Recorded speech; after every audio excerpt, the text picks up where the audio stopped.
When I say Vitaly, I'm sure a lot of things come to your head right away. Whether it be the prank era of YouTube, YouTube drama, allegations, steroids, subscription websites, or the bang bus. Vitaly is one of the most OG YouTubers on the platform and was at the forefront of YouTube pranks coming on the scene. When I say YouTube pranks now, I think most things that you immediately think of are incredibly negative and like scummy, kind of leave a bad taste in your mouth. But back when he first came on the scene, that was quite the opposite. This was some of the biggest content on YouTube. Y'all remember when there was that guy that was high on bath salts eating people in Miami? Well, believe it or not, that was a big reason that Vitaly was able to pop off. Yeah, I don't do math. Maybe a little younger. But when did you start making money? You're like, damn, this could be my living. Miami zombie prank, where you remember the bath salt attack in Miami in 2012? Yeah. Everyone thought the zombies were coming, so I dressed up as a zombie and I started chasing people. White people didn't run, the black people ran for their life. Next day I woke up, Tosh.0, CNN trucks outside my house. I got my first YouTube check, $20K, and then I went to jail for 2 months. But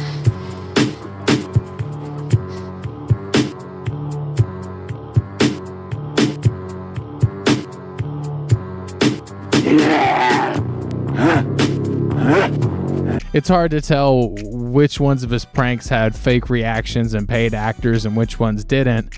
Probably the safest assumption is just to assume all of them did. But it took many years before this became commonly known information. You had guts to say that 99% pranks are fake. Though before this became clear, the world just saw Vitaly as a wild guy willing to do whatever it took for attention. This led him to do many viral pranks, like the gold digger prank, which later became a much larger genre, copied by many pranksters. But you sure you don't want to go out with me? Your car? Yeah, it's my car. Why? Well, I might be able to go out to dinner with you. You might? Bar down the street if you want to go. There's what? There's a bar down the street. Oh, now you want to. Too bad. I don't like gold diggers.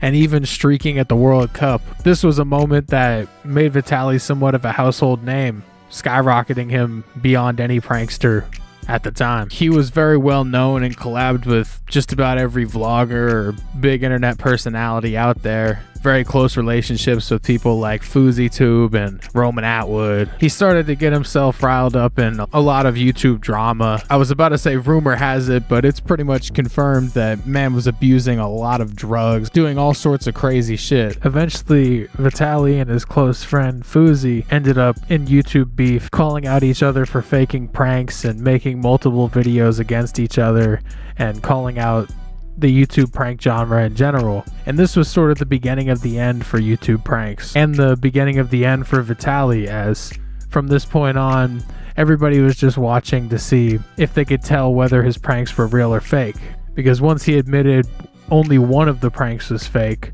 or 4 of the pranks were fake, now everybody was wondering which one's fake and which one's not.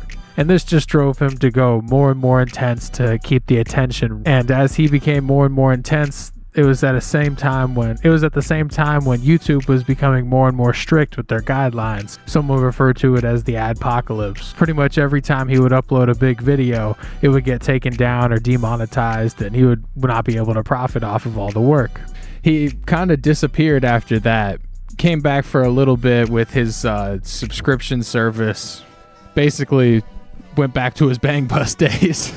But yeah, after his YouTube career sort of dried up, he went away for a little while and came back with his own subscription website. This is like kind of like mid Andrew Tate era, like every mid OnlyFans, mid Andrew Tate era. Like everybody was kind of building an audience and then trying to sell subscriptions to them. And Vitaly was actually rather successful in this venture.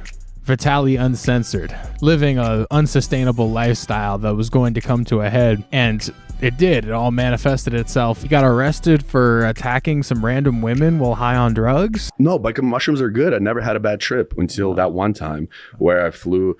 So I was COVID mushrooms. I was bored. I was shooting Vitaly Uncensored. People were scared to fly to my house because of COVID. So I was alone. So I was like, I'm going to take my jet ski and have fun alone.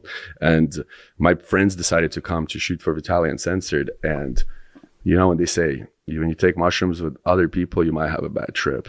So I decided to double my dosage. I took 60 grams of mushrooms. That's 17 times more than an average person should take. I know, pushing to the limit, like my pranks, like everything in life. That's what I talked about in my video on my YouTube channel. Because I'm crazy. And then, yeah, dude, it was just so bad. I was like, I hear my mom lives in LA. She's like, Vitaly, everything's going to be okay. I lay on the ground in the middle of the road and I'm counting down. It says from 60 seconds, when it hits 1 second, I'm dead. So I'm getting ready to die. I'm like 60. Oh my 59, God. 58, 50. Dude, my chest was pumping out. I couldn't breathe. You hear the birds, the parrots flying around you. I'm like, the house is just, dude, it was bad. And then I'm running for help to people. Like, people are getting scared. And I just have flashbacks from this. I see this girl jogging, and she's, the TMZ article lied. I did not jump out of the bushes. She's running towards me. Last thing I remember is, please help, please help. And I tried to hug her, and she pushed me or whatever. And yeah, I hit her, and I realized what I was doing on top of her, and I was like, what the fuck? And I didn't even run back to the house. The article says I tried to hit in my house. I didn't know what was happening. I walked back to the house, and then my security came 5 minutes late because my friends called my security, were like, we can't calm Vitaly down. You need to be here now. And he's like an ex-cop. Like, I just needed to get knocked out by my friends. Like, I'm sorry, they shouldn't have done that. But, and, you know, and he came, and then he's like, somebody wants to speak to you outside. And I'm like, what? I'm like, so hi, police. I'm like, okay, well, sure, I haven't done nothing wrong. And I walk outside, and they just handcuff me. There's a video on YouTube. They arrest me, but while they're arresting me, I think that they're tripping. The cops are tripping.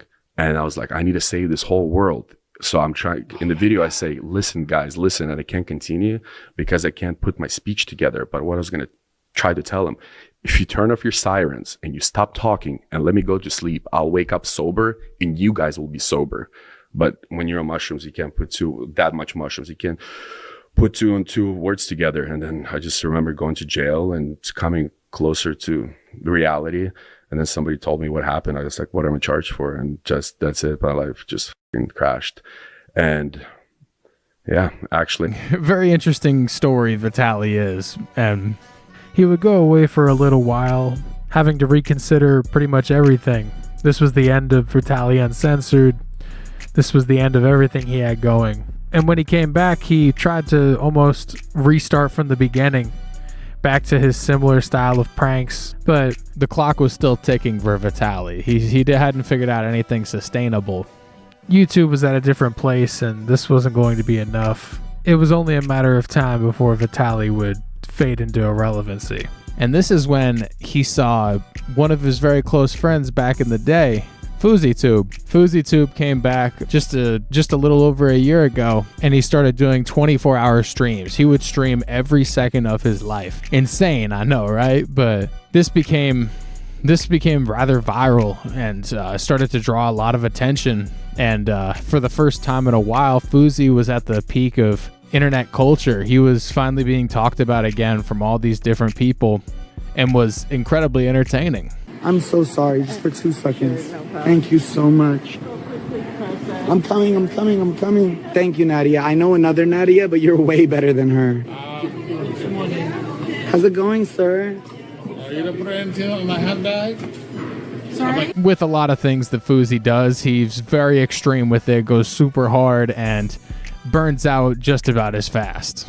So it's honestly not even very clear what Foozy's doing as far as content right now. Last I heard, he moved back with his family back home.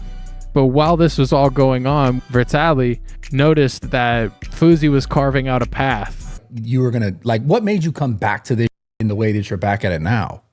To be honest, I'll probably say I saw Foozy doing it. Dude, you know what's so funny? I was gonna say that, but I'm glad you said it. No, I'm gonna be honest. Why am I gonna lie? Streaming on Kick, doing lifestyle IRL streams, and just trying to entertain his audience. Alongside his 24-hour streams and kind of just copying Foozy's flow, he tried to kind of get back to his prank ways, coming up with creative and original pranks and just referencing his old ones. But this time on an IRL stream.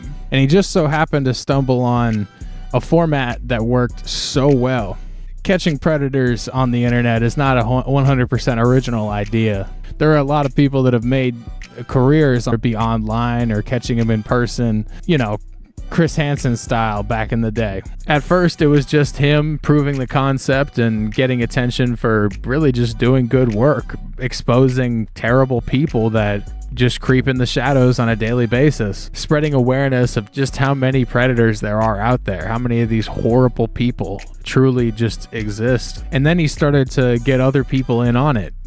He started to get these other notable streamers in on catching predators. He had a stream with Lil Pump. Get a nip tuck. How you saw the family, the condom slipped up. I'm a sick fuck, I'm inappropriate. I like hearing stories, I like that whole shit. Get more shit, I like that whole shit. Send me some more shit, you trapping hoe, bitch. You're such a fucking hoe. I hate it. You're such a fucking pedo. I hate it. Fuck, nigga. Don't you fucking ever do shit like this again, motherfucker. And then this led to him meeting up with his old friend Bradley Martin and creating a super viral clip. Lila, what are you doing? You know who this is? What's your name? What's your name? Oh, fuck. What's your name? Who are you? What's your name? Who are you? Why are you still with my fucking daughter? What's your name? What is your name? Boris. My name is Boris. Boris, what's your name? Shake my hand. What's the problem? Why are you sitting with my fucking daughter? You know how old she is? I have no idea. You have no idea. I have no idea. You have no idea. No. The fuck you thought was gonna happen here? Nothing. We're gonna have a pizza. I don't know. Pizza? Yeah, you don't know? How old is she? Brad. You know how old she is? I matched with her. She was 23. 23. Is that what the conversation looked like? You know the text messages? She was 23 on a 23. dating site. On a dating site? Yes. Yeah? Yeah, she was 23 on How old is she? site. I have no idea. Lila, how old are you? I'm sorry. She was 23 on a dating site. All we've done is So talk. she didn't tell you how old she was? She did. She did? Yeah. How old is she? She said she was 15. How did she tell you how old she actually is? She said she was 15. She said she's 15. Why are you here? Why are you sitting here? I'm just having a With a fucking 15-year-old? pizza. Piece of pizza with a fucking 15-year-old. It's not against You think the that's law. okay? I think it's not against the law. It's not against the law? No. Is that all you spoke about to her? We've just been talking. Really? Yeah, we've been talking and flirting. It's not a big deal. Where are you going? I ordered a pizza. I'm going to go. Okay, have a seat. Have a seat. Why? I'll sit with you. I'll eat pizza with you. We're just having pizza, right? Sorry. Sit right here. Sorry. Sit right here. Sorry. Where? I don't know. Whoa, excuse me, sir. Excuse me. You said you wanted a kiss, touch, and lick, whatever? Yeah. Right? Yeah. It's just weird. I don't understand what people So you're a pedophile trying to meet a 15-year-old. Oh, shit. I'm sorry. It's not a boy. It's a girl. Whoa. Yeah, you are.